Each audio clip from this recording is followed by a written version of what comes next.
জায়গা মদিনা, ভালো লাগার জায়গা মদিনা, ভালোবাসার জায়গা মদিনা, ভালো লাগার জায়গা মদিনা। এত সুন্দর জায়গা কোথাও দেখি না, এত সুন্দর জায়গা কোথাও দেখি না, সাজিয়েছেন দয়াল রব্বানা ভালো লাগা জায়গা মদিনা, ভালোবাসার জায়গা মদিনা, ভালো লাগা জায়গা মদিনা। একদিন কবরে যাব কেউ তো যাবে না, একদিন কবরে যাব কেউ তো যাবে না, যাবে আমার দয়াল রব্বানা ভালো লাগা জায়গা মদিনা, ভালোবাসার জায়গা মদিনা, ভালো লাগা জায়গা মদিনা। যতই দরুদ পড়ি তৃপ্তি মেটে না, যতই দরুদ পড়ি তৃপ্তি মেটে না, সুন্নতেও শান্তি থাকে না, ভালো লাগা জায়গা মদিনা, ভালোবাসার জায়গা মদিনা, ভালো লাগা জায়গা মদিনা। আল্লাহুম্মা সাল্লি আলা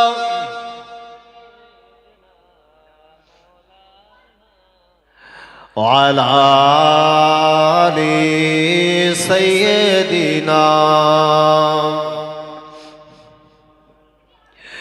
আগায়ে আগায়ে মুস্তাফা আগায়ে, आगाए आगाए मुस्तफ़ा आगाए, ठंडी ठंडी हवा रहमतों की चले, ठंडी ठंडी हवा रहमतों की चले, बन के मोजे करम मुस्तफ़ा आगाए, आगाए आगाए मुस्तफ़ा आगाए। अल्लाहुम्मा सल्ले अला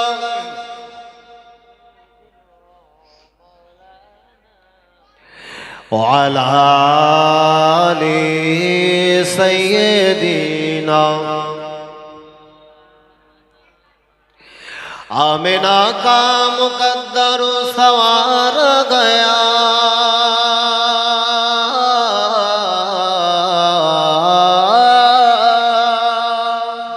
आमिना का मुकद्दर सवार गया, गोद में चाँद जिसकी उतारा गया, होर गिल्मा सलामी को झुकने लगी, होर गिल्मा सलामी को झुकने लगी, पर तेरी ज़ुबान सल्ले अला गए, आगाए आगाए मुस्तफ़ा आगाए, आगाए आगाए मुस्तफ़ा आगाए, ठंडी ठंडी हवा रहमतों के चले, ठंडी ठंडी हवा रहमतों के चले, बन के मोजे करम मुस्तफ़ा आगाए, आगाए आगाए मुस्तफ़ा आगाए।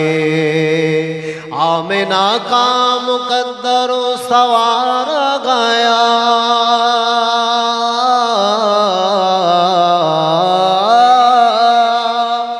आमिना का मुकद्दर सवार गया, गोद में चाँद जिसकी उतारा गया, होर गिल्मा सलामी को झुकने लगी, होर गिल्मा सलामी को झुकने लगी, पर तेरी ज़ुबान सल्ले अला गए, आगाए आगाए मुस्तफ़ा आगाए, आगाए आगाए मुस्तफ़ा आगाए, ठंडी ठंडी हवा रहमतों के चले, बन के मोजे करम मुस्तफ़ा आगाए, आगाए आगाए मुस्तफ़ा आगाए। अल्लाहुम्मा सल्ले अला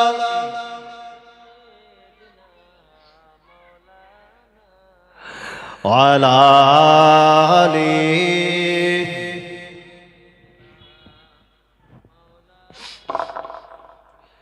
একটু কলমা শিখে কলমা লা ইলাহা ইল্লাল্লাহ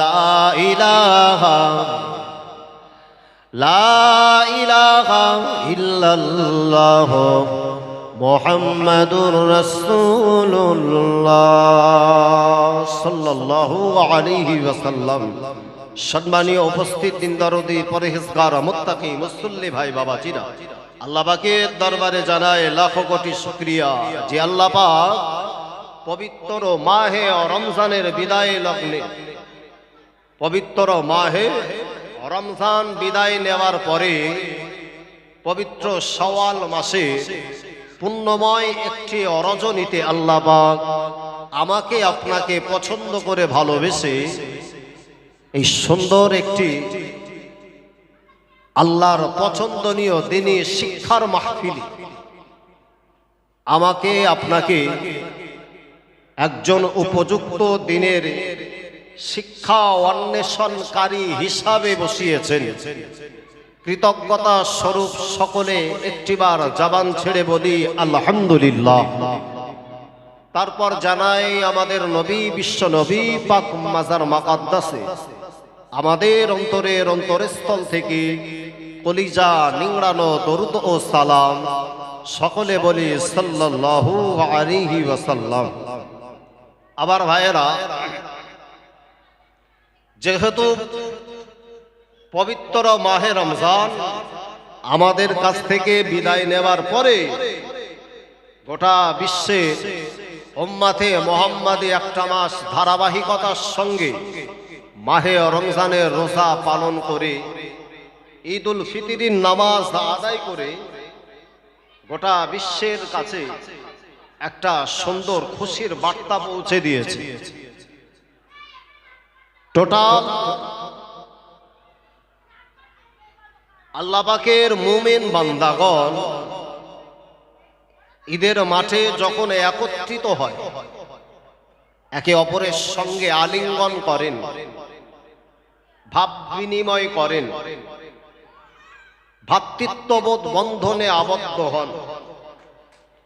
তার কারণ পৃথিবীর বুকে আমরা যে ধর্মাবলম্বী মানুষ, বিশ্বের মধ্যে কম বেশি পরিসংখ্যান বলে 10,000 ধর্ম প্রচলিত রয়েছে।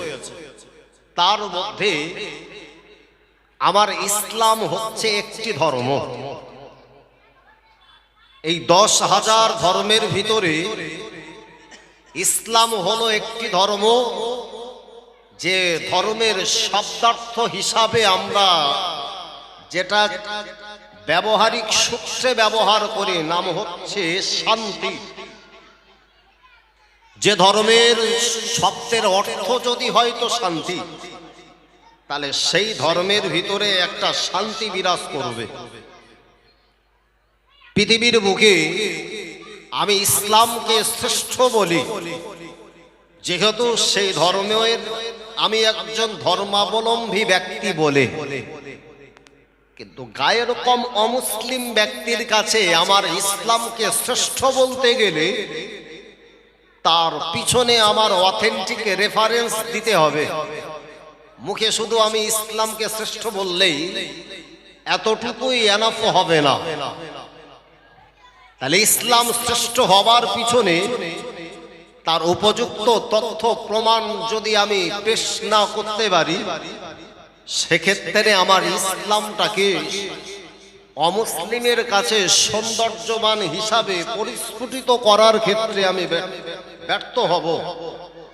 তার কারণ পৃথিবীর বুকে ইসলাম সম্পর্কে অনেক বিশিষ্ট মনীষীবর্গগণ বলে থাকেন, the Islam is the best popular religion all over world.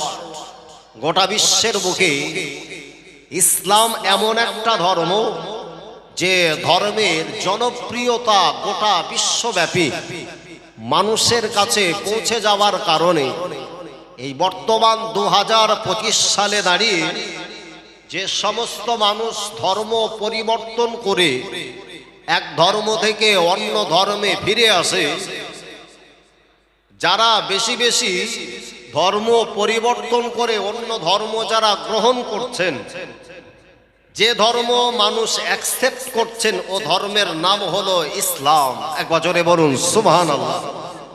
তাহলে ইসলামের অবশ্যই একটা সৌন্দর্য রয়েছে, যার কারণে মানুষের কাছে জনপ্রিয়তার জায়গা পেয়েছে। গোটা পৃথিবীর বুকে আমরা যে সমস্ত ধর্মের আচার অনুষ্ঠানগুলা উদযাপন করি, মানুষের কাছে মেলবন্ধনের জায়গা তুলে দিই, মানুষের কাছে ভ্রাতৃত্ববোধ বন্ধনে আবদ্ধ হবার সুশৃঙ্খলতা মানুষের কাছে এ বার্তা আগে মেসেজ পৌঁছে দিই। অন্য কোনো সম্প্রদায়ের মতো উশৃঙ্খলা পরায়ণতা আমার ইসলাম কখনো শিক্ষা দেয়নি। তাই আমার কাছ থেকে ঈদুল ফিতর চলে গেল, ওই ঈদুল ফিতরের নামাজ আদায় করে মানুষের একটা মুসলমান অপর মুসলমানের সঙ্গে আলিঙ্গন করে একে অপরের ভ্রাতৃত্ববোধ বন্ধনে অটুট হয়েছে। ঈদ যখন মানুষ উদযাপন করেছে, প্রত্যেকের মুখে একটা হাসির প্রতিচ্ছবি, মলিনতা ভাব। একটা মাস রোজা পালন করে মানুষ ঈদ পেয়েছে, ওই ঈদটা উদযাপন করবে মানুষ খুশি স্বাচ্ছন্দ্যতার সঙ্গে। অথচ বিশ্বের বুকে একজন যুগশ্রেষ্ঠ মনীষীর নাম বলবো, যিনি ঈদ উদযাপন করেছেন কিন্তু অন্তরটা ব্যথিত, দুঃখিত, ভারাক্রান্ত। আল্লাহ নবী বিশ্ব নবীর ইন্তেকালে পরে ইসলাম জাগানে খলিফা হলেন আবু বকর সিদ্দিক রাদিয়াল্লাহু আনহু। ইন্তেকালে পরে ইসলাম জাগানে খলিফা হলেন হযরত ওমর ফারুক রাদিয়াল্লাহু আনহু। মদিনা মসজিদুন নববী শরীফে যখন নামাজ আদায় করলেন, হযরত ওমর রাদিয়াল্লাহু আনহু মদিনা মসজিদে নববী শরীফে যখন তিনি ইমাম হয়ে গেলেন, ও জানেরা আল্লাহ নবী সাহাবী ওমর রাদিয়াল্লাহু আনহু একটা মাস রোজা রাখবা বলেতে ঈদের দিনে তিনি সুন্দর করে নামাজের ইমামতিত্ব করলেন। নামাজ শেষ হয়ে যাবার পরে হযরত ওমর গুটি গুটি পায়ে নিজের হুজরা শরীফে ফিরে গেল। আল্লাহ নবী সাহাবী ওমর ওই ঈদের দিনে ঘরের দরওয়াজা লাগিয়ে, ঘরের জানালা লাগিয়ে একটা মুসাল্লা পেতে ওই ওমর মুসাল্লার উপরে দাঁড়িয়ে দাঁড়িয়ে আল্লাহ পাকের রেজাবন্দির জন্যে, আল্লাহ পাকের খুশির জন্যে ইবাদতে লিপ্ত হয়ে গেল। ও আল্লাহ পাকের বান্দারা, আল্লাহ নবী সাহাবী ওমর রাদিয়াল্লাহু আনহু ঈদের দিনেতে নামাজ আদায় করবা বলে ঘরের ভিতরে আসবা বলে মুসাল্লার উপরে তিনি আনুগত্যের কপালটা সাবিনে ঝুঁকিয়ে দিয়ে এত পরিমাণে গানে এত ননাজানি করতে থাকে। ওমর রাদিয়াল্লাহু আনহু ওই ইমামত ওই জায়গাতে সাজদাতে লুটিয়ে পড়ে টুকরে টুকরে কাঁদতে থাকে। ওমরের কান্নার আওয়াজ বাইরের থেকে পাড়া প্রতিবেশীর মানুষেরা শুনতে পায়। আল্লাহ নবী সাহাবী ওমরের পাড়া প্রতিবেশী পরিজনের মানুষেরা পিছন থেকে ওমরকে ডাকতে থাকে। ওমর রাদিয়াল্লাহু আনহু কারোর কোনো আওয়াজ তিনি দেন না, কারোর কোনো আওয়াজে তিনি আহ্বানে সাড়া দেন না। আল্লাহ নবী সাহাবী ওমর ঈদের দিনেতে মুসাল্লাতে দাঁড়িয়ে দাঁড়িয়ে টুকুরে টুকুরে কাঁদতে থাকে।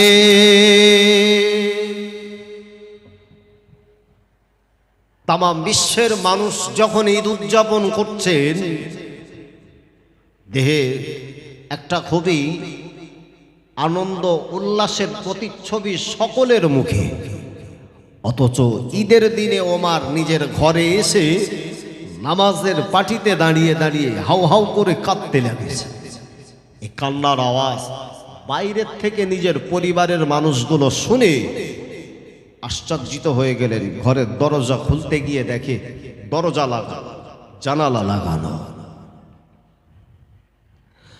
ও আল্লাহ বাগে বান্দারা, আল্লাহ নবী সাহাবী ওমর রাদিয়াল্লাহু আনহু ঈদের দিনে নামাজ আদায় করে ওই ঘরের ভিতরে হাউ হাউ করে কাঁদতে লাগে। গ্রামের মানুষেরা একত্রিত হয়ে গেল। আল্লাহ নবী সাহাবী ওমরের নাম ধরে ডাকতে থাকে, কিন্তু না নাম আল্লাহ নবী সাহাবী ওমর কারোর কোনো ডাকে সাড়া দেন না। এই সংবাদটা আল্লাহ নবী সাহাবীদের নিকটে পৌঁছে গেল। আল্লাহ নবী সাহাবীরা সবাই যে যার মতো হযরত ওমরের হুজরা শরীফে চলে গেল। ওমর রাদিয়াল্লাহু আনহুর নাম খানা ধরে নবী সাহাবীরা অন্বেষণ করে তালাশ করতে লাগে। ওমর রাদিয়াল্লাহু আনহু ঘরের দরওয়াজার গোড়ায় দাঁড়িয়ে রাষ্ট্রপতি ওমরকে উদ্দেশ্য করে ডাকতে থাকে। হযরত ওমর রাদিয়াল্লাহু আনহু কারোর কোনো ডাকের আওয়াজ কানা দেন না।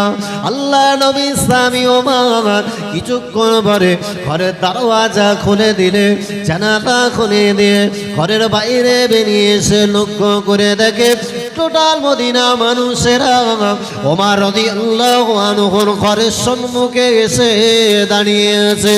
আল্লাহ নবী সাহাবীরা ওমরকে ডেকে বলে, ওগো আল্লাহ নবী সাহাবী ওমর, আপনি কেন ঈদের দিনে কান্নাকাটি করেন গো? হুজুর আপনি কেন নোনাজারি করে? তামাম দুনিয়া মানুষ যখন ঈদ উদযাপন করছে, সবার থেকে একটা আনন্দের প্রতিচ্ছবি রয়েছে, হুজুর আপনি কেন কাঁদেন? আল্লাহ নবী সাহাবী ওমর রাদিয়াল্লাহু আনহু জবাবে বলতে লাগলেন, আয় আমার নবী সাহাবীরা, ও আমার নবী সাহাবীরা শুনে রাখো, আমি ওমর একটা মাস ঈদে, একটা মাস মাঘে রমজানের রোজা রাখলাম। ওই রোজা ভিতরে আমি আল্লাহর খুশির জন্যে সারাটা দিন রোজা রেখেছি। রাতের বেলাতে আমি সুন্দর করে তারাবির নামাজ আদায় করলাম। কিন্তু আমার অন্তরের ভিতরে সংশয়, আমার অন্তরের ভিতরে একটা সন্দেহ তৈরি হয়। একটা মাস রোজা রেখেছি, কোনো দিনের রোজার ভিতরে যদি কোনো ত্রুটি হয়ে যায়, কোনো দিনের রোজার ভিতরে যদি একটা দোষ হয়ে যায়, ওই দোষটার কারণে আল্লাহ পাক যদি কিয়ামতের দিন মুসিবতের দিনেতে ওমরকে উদ্দেশ্য করে বলে, বাবা ওমর, ভাই আমার বান্দা ওমর শুনে রাখো, অমুক দিনে তোমার রোজা আমি আল্লাহ পছন্দ করি না, অমুক দিনের রোজা আমার পছন্দ হয় না। আল্লাহ পাক একটা দিনের রোজা যদি আমাকে রিজেক্ট করে দেয়, আল্লাহ দরবারে যদি কবুল না হয়, আমি ওমর আল্লাহ পাকের দরবারে কিয়ামতের দিন আসামি হয়ে যাব। ও আমার নবী সাহাবীরা, আতায় আমি ওমর ওই ভয়ে ওই ডরে ঘরে দরজা জানালা লাগিয়ে আল্লাহ পাকের রেজাবন্দির জন্য আমি সাজদাতে লুটিয়ে গেলাম। এই মাঘে রমজান আল্লাহ দরবারে চলে যাবে, আল্লাহর কাছে ওমরের ব্যাপারে যেন তিনি যেন কোনো অভিযোগ না করতে পারে। এই কারণে আমি ওমর রাদিয়াল্লাহু আনহু ঈদের দিনেতে খুশি উদযাপন না করে আল্লাহর ভয়ে, কবরের আযাবের ভয়ে, আল্লাহ পাকের জাহান্নামের ভয়ে আমি জড় সড় ভীত সন্ত্রস্ত হয়ে জমিনের উপরে মাথাটা রেখে আল্লাহ পাকের দরবারে তাওবা ইস্তেগফার পড়তেছি। জোরে বলুন সুবহানাল্লাহ। যে ওমর যার সম্পর্কে রাসূলের ঘোষণা রয়েছে, আল্লাহ রাসূল বলেছিলেন, বাবা সাহাবীরা আমি আল্লাহ রাসূল জানিয়ে দিলাম, বিশ্ব নবী বলেছে, আনা খাতামান নবিয়্যি, আমি হলাম শেষ নবী, লা বা'দা নবিয়্যা, আমার পরে পৃথিবীর বুকে আল্লাহ কাউকে নবী করবেন না। যদি আল্লাহ পাক পৃথিবীর জমিনে কাউকে নবী করতেন, আমার সাহাবী হযরত ওমরকে আল্লাহ পৃথিবীর জমিনে নবী করে পাঠিয়ে দিতেন। একবার জোরে বলে, নবী হওয়ার যে যোগ্যতা হওয়া দরকার, নবী হওয়ার জন্যে যে বৈশিষ্ট্য থাকা দরকার, পরিপূর্ণতার সঙ্গে আল্লাহ ওমরের ভিতরে দিয়েছিলেন। যেহেতু নবী আসার সিলসিলা ধারাবাহিকতা আমার নবীর দ্বারা আল্লাহ সিল স্টাম্প মেরে দিয়েছেন, তাই নবীর পরে কাউকে আর নবী বানাবেন না।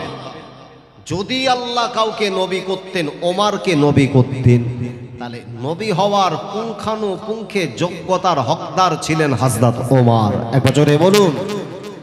আবার আল্লাহ রাসূলের অন্যত্র এক হাদিসের ভিতরে উল্লেখ রয়েছে, আমার নবী বলেছিলেন, রাবাইতু উমার ইয়াসিরু ফিল জান্নাহ। নবী বলছে, বাবা ওমর, আমি স্বপ্ন যোগে ঘুমের ভিতরে আমি যেন দেখছি তুমি আল্লাহর দয়ার জান্নাতের ভিতরে ঘুরে ঘুরে বেড়াচ্ছ। আচ্ছা, নবীর স্বপ্ন, আমার আপনার যে স্বপ্ন আর নবীর স্বপ্ন দুটো এক না আলাদা? কেউ যখন রাত্রে ঘুমায়, রাত্রে ঘুমিয়ে ঘুমিয়ে চিন্তা করে যেন আমি বিমান চালাচ্ছি, আছে না? অথচ নবী যেটা স্বপ্নে দেখতেন দিনের বেলা আল্লাহ সেটা প্রকাশ্য দিবালোকের মতো পরিষ্কার বাস্তবতায় রূপান্তর করে দিতেন। এক বছরে বলেন, কেননা রাসূলুল্লাহর স্বপ্নটাকেও আল্লাহ নবুয়তের অন্তর্ভুক্ত করেছিলেন। নবী যখন দেখেছেন ওমর জান্নাতের ভিতরে ঘুরছেন, তাহলে ওমর বাবা জান্নাতি হলো না জাহান্নামী হলো? জান্নাতি। একজন জান্নাতি বান্দা যিনি 1 মাস ধারাবাহিকতার সঙ্গে রোজা রেখেছেন, তারপরে অন্তরের ভিতরে একটা ভীত সংশয় কাজ করছে। আমাদের কচিরা না রমজানের রোজা বাপ দেখতে পাইনি। এমন এমন হাইব্রিড কোয়ালিটির মুসলমানও আছে, 30টা রোজা পার হয়েছে আর পুরো কাঁসরের মতো খেয়েছে।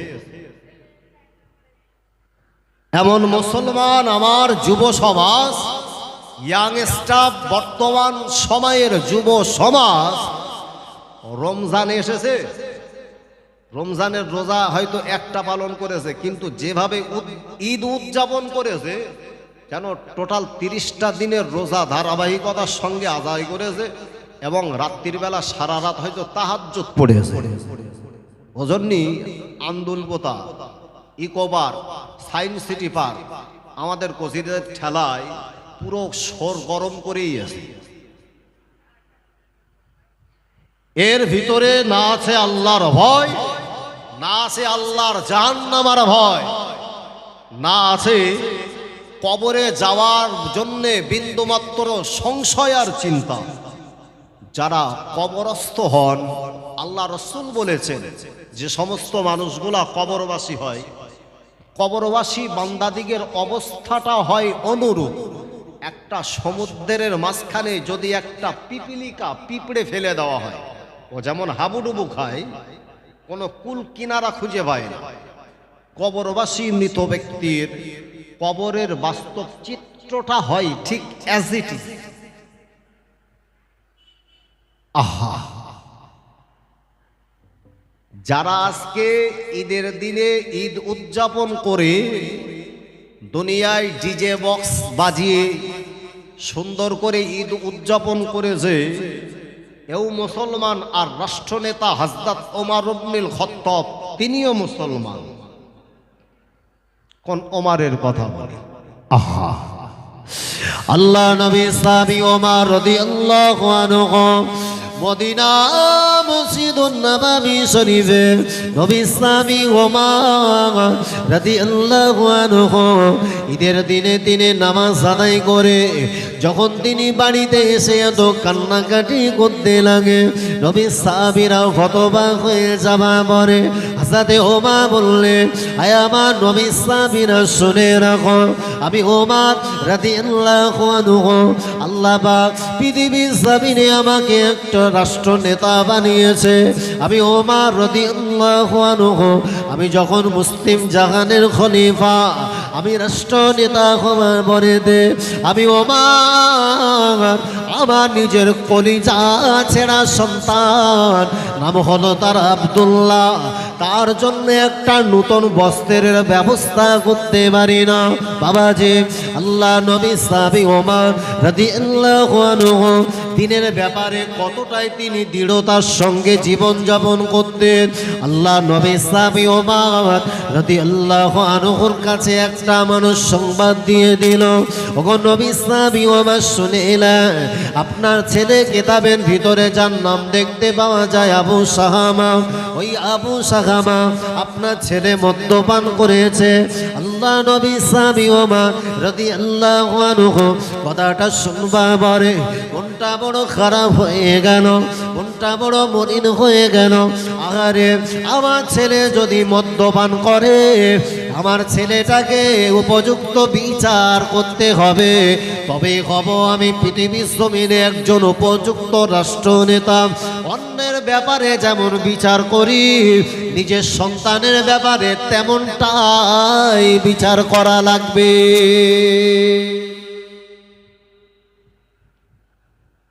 পাড়ার গ্রামের অন্য মানুষের বিচার করা আর নিজের পরিবারের মানুষের বিচার করা, এখানেই কিন্তু প্রকৃতপক্ষে হকপন্থী মানুষের পরিচয় মেলে।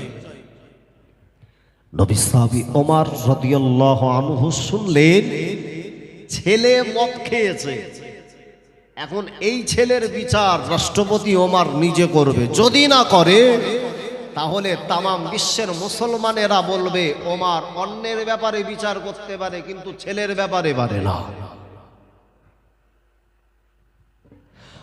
ও আল্লাহ বাগে বান্দারা, আল্লাহ নবী সাহাবী ওমর রাদিয়াল্লাহু আনহু আহারে মদিনা মসজিদে নববী শরীফে হুজুর আমার নামাজ আদায় করতে আসবে। হুজুর যখন তিনি নামাজ আদায় করতে আসবে গো, ওই সবাই আবু সাহামাকে ডেকে বললেন, আয় আমা বেটা চলো মদিনা মসজিদে নববী শরীফে চলো। রাষ্ট্রপতি ওমর রাদিয়াল্লাহু আনহু ওই সবাই নিজের ছেলেটাকে সুন্দর করে হাতটাকে ধরে মদিনা মসজিদ নববীতে নিয়ে গেল। আল্লাহ নবী সাহাবী ওমর রাদিয়াল্লাহু আনহু ছেলের হাত এবং পাটাকে একটা মিম্বারের সঙ্গে শক্ত করে বাঁধলেন। ওমর রাদিয়াল্লাহু আনহু এই মতো অবস্থাতে এবার যখন তিনি মসজিদে প্রবেশ করল, একটা আসামির বেশে ছেলেটাকে বেঁধে তিনি নামাজ আদায় করবার জন্য মসজিদে প্রবেশ করেছে। নামাজ পড়তে ওমর রাদিয়াল্লাহু আনহু আল্লাহ নবী সাহাবীদেরকে ডেকে বললেন, ও আমার নবী সাহাবীরা, বাবারা বসে যাও, আমি ওমর জানিয়ে দিলাম, আমি ওমর বলে দিলাম, আমার ছেলে মদ্যপান করেছে, আমার ছেলেটার উপযুক্ত বিচার করা হবে। নামাজ আদায় করে কেউ চলে যাবে না, আমি ছেলেটাকে উপযুক্ত বিচার করব।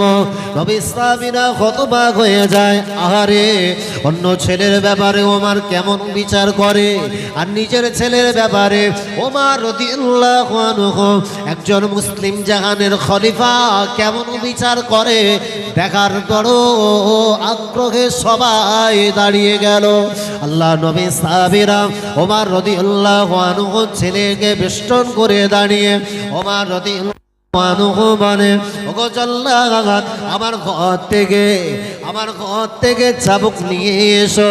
আমার ছেলে আবু সাহামার দেহের উপরে একটা করে, দুটো করে, এক এক করে চাবুকের আঘাত মেরে, 80টা বেতের আঘাত মেরে আমার ছেলেটার মদ খাওয়ার ব্যাপারে উপযুক্ত বিচার করো। আমি রাষ্ট্রপতি ওমর আমার ছেলের ব্যাপারে কোনোভাবে কিন্তু কথা করব না, উপযুক্ত ইসলামের আইন অনুযায়ী তাকে বিচার করো। আল্লাহ নবী সাহাবী ওমর রাদিয়াল্লাহু আনহু ওই জায়গাতে তিনি একজন বিচারকের ন্যায় দাঁড়িয়ে গেল। বাবা যে নবী সাহাবীরা দাঁড়িয়ে ওই সময় জাল্লাদ নিজের হাতে একটা চাবুক ধারণ করে আবু সাহামা দেহের উপরে একটা, দুটো, তিনটে, চারটে করে বেতের আঘাত মারে। কিতাবে ভিতরে দেখা যায় নবী সাহাবী ওমর দেখে একটা, দুটা, তিনটে, চারটে বেতের আঘাত মারবার পরেতে ছেলেটা জমিনের উপরে চুপ করে দাঁড়িয়ে আছে।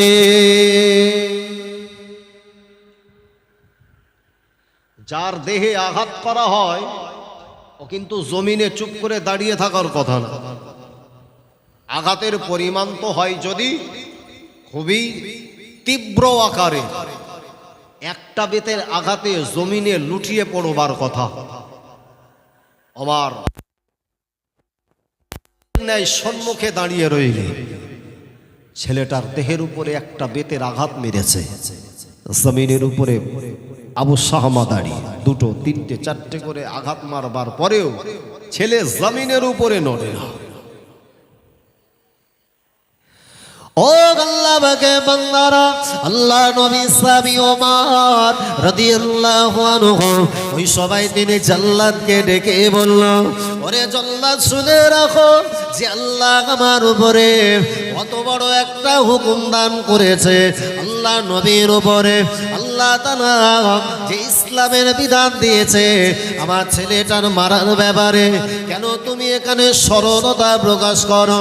আমার ছেলেটা তো জমিনের উপরে দাঁড়িয়ে থাকবার কথা নয়। আল্লাহ নবী সাহাবী ওমর বললেন, ওগর জাল্লাদ এবার তোমার হাতে ওই চাবুকটা আমার হাতে দিয়ে দাও। আমি রাষ্ট্রপতি ওমর নিজের হাতে চাবুকটা ধারণ করে আমার ছেলেটার বেতের আঘাত করব। আল্লাহ নবী সাহাবী ওমর রাদিয়াল্লাহু আনহু এবার একটা গরগর বেতের আঘাত মেরেছে। দুটো বেতের আঘাত মারলে জমিনের উপরে এবার ছেলেটা কাটা কপ্তরের মতো ছটফট করতে লাগে। বাচ্চাটা ওই সময় আল্লাহ নবী সাহাবী ওমরকে ডেকে বলে, আব্বা জান, আব্বা জান আর মারেন না, জমিনের উপরে দাঁড়িয়ে থাকতে পারি না গো। আব্বা আপনি আমাকে ক্ষমা করে দেন, আব্বা জান আপনি আমাকে মাফ করে দেন। আল্লাহ নবী সাহাবী হযরত ওমর ফারুক রাদিয়াল্লাহু আনহু তথাপিও ছেলের কান্নার আওয়াজ নিজের কর্ণকুহরে পৌঁছায় না, হৃদয়টা স্পর্শ যেন করে না। ও জওয়ানেরা, আল্লাহ নবী সাহাবী ওমর রাদিয়াল্লাহু আনহু ওই সময় ছেলেটাকে আবার দুটো তিনটে চারটে বেতের আঘাত মারবা পরেতে জমিনের উপরে লটকে গেল। জমিনের উপরে